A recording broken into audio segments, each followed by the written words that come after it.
Hi guys, we've been talking about a lot of sports cars, SUVs, classic sports cars like the 911, electric cars. We've been talking about a lot of different types of motorization, hybrids, flat six, V8s, but one very important motor we haven't been talking about, the V12. And very few car brands that keep manufacturing new V12 models. One of them, you see here, the car brand everybody thinks about when they think about a red sports car, Ferrari. Ferrari unveiled their new V12 model. The successor for their current V12 models is 12Cilindri or the 12Cilindri, 12 cylinders. Pretty simple, pretty basic name. I kind of like those names Ferrari does sometimes. They already give you every information you need to know about the car. It's a 12 cylinder and that's the focus of the car. It's about the engine. I think they did a very futuristic look with it, and they do two options: normal hardtop coupe sports tourer and the Spider version. They unveiled the GTS later on in the product line last time, and it came out very late. The 812 Superfast was just an 812 Superfast, and also as a convertible with a hardtop, what I like a lot. I think a hardtop oftentimes looks cooler than a softtop. And one of the crazy things they do is the speed. Under 3 seconds, 0 to 100. With a naturally aspirated V12.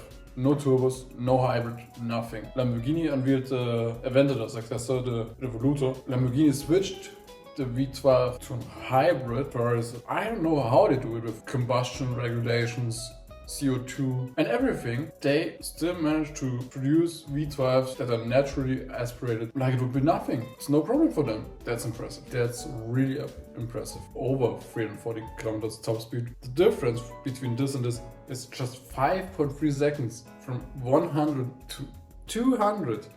They are fast, as always. It's a Ferrari, obviously it's fast. 6.5 liter V12, 830 horsepower, 9,500 rounds per minute. It's a very loud screaming motor. But let's not talk about those facts too long. Up here you can configure it. The Ferrari configurator gives you some pre-options that are already chosen. Don't need to configure it completely. Here I like the blue one a lot because it's a bit cleaner, or go classic with the Rosso Imola. Couldn't be more classic than red for Ferrari. Yellow, also a really nice color. Ferrari and is really strict with their colors. They only allow a few that they think look good classic colors, in which you can take the classic Rosso Imola or the Verde Toscana. Oh, that's something. But for this configuration, I would stick with the classic Ferrari color. There's nothing more classic than a red Ferrari.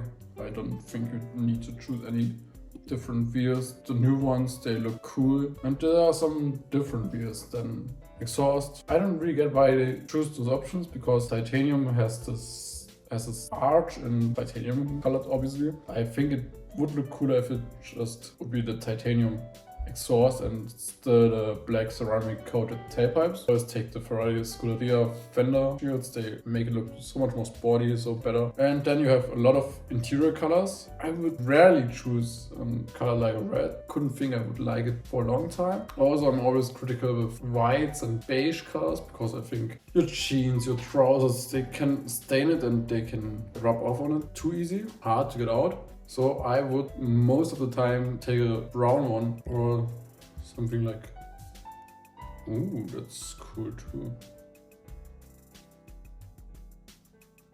Going with this is brown is the most classic color.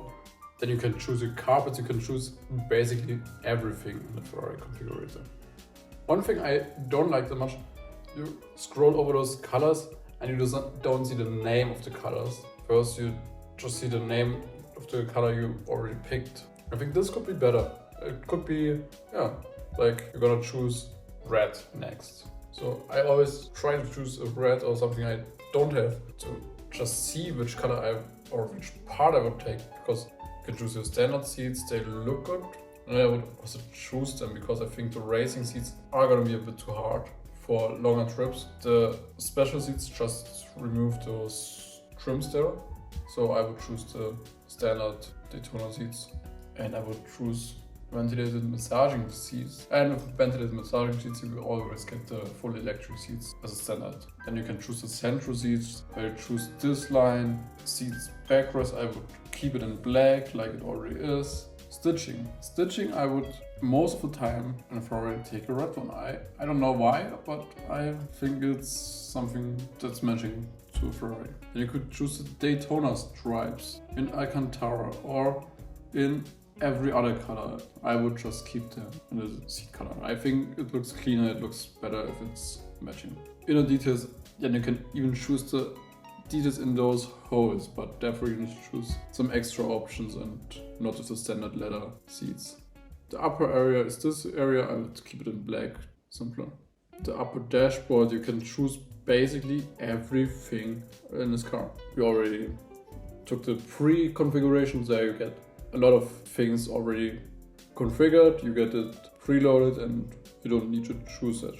I like the mats with the logo a lot more. You can also choose the stitching for a wheel separately, which I think is cool because if you would choose it in red, I think it's not matching that well to the yellow center line. So I would stay here with a different stitching than with the rest of the car, which is the red one, because the red one is the one you get on your headrest, and then you can choose a different stitching for your steering wheel. You can take your dedication silver plate, that's gonna be okay. And the coupe one is down here and the one is here.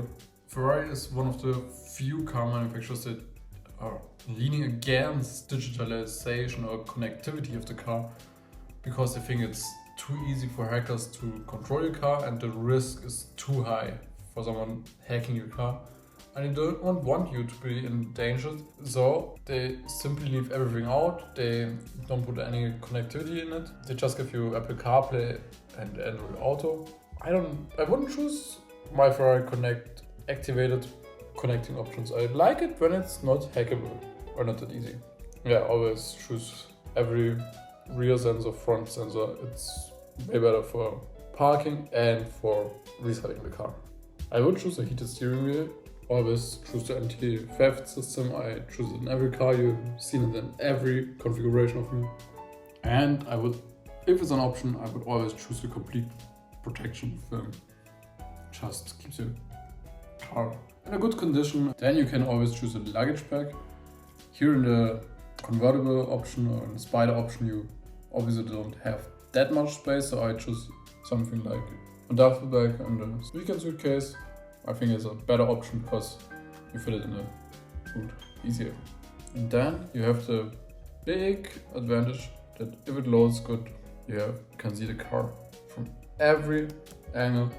You can see it from everywhere, and Ferrari lets you see it with almost all the functions activated. One thing they don't show you here is those rear spoilers.